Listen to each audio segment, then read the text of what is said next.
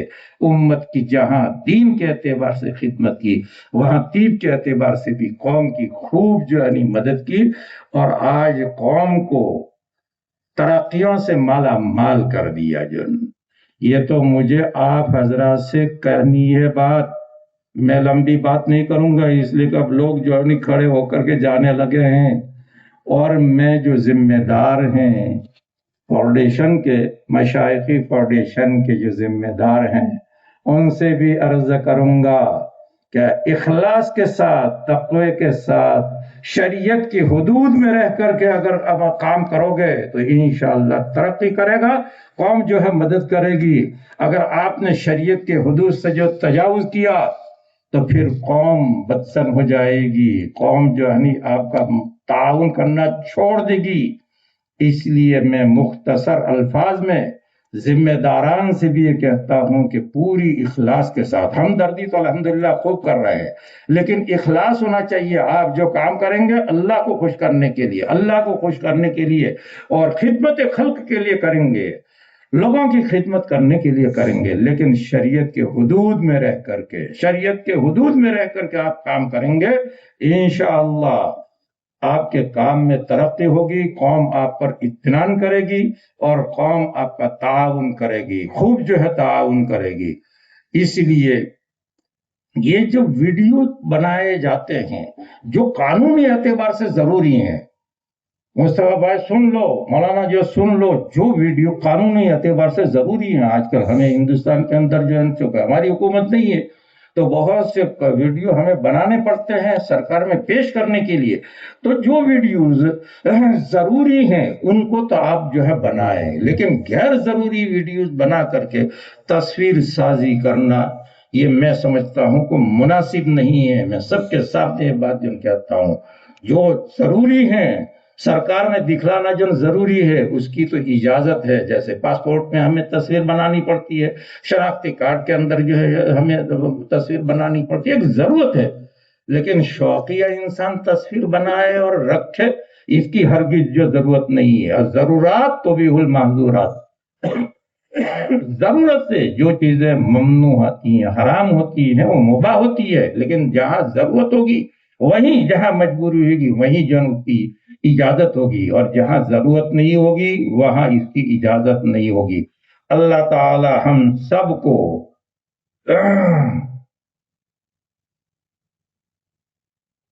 دین کے ماحول میں شریعت کے ماتحت رہ کر اس پروگرام کو آگے چلانے کی توفیق عطا فرمائے، اور جو حضرات یہاں تشریف لائے ہیں ان کو اس کا تعاون کرنے کی بھی خوب توفیق عطا فرمائے۔ وآخر دعوانا ان الحمدللہ رب العالمین۔ حضرت مولانا کا بہت بہت شکریہ، بہترین ہماری رہبری فرمائی۔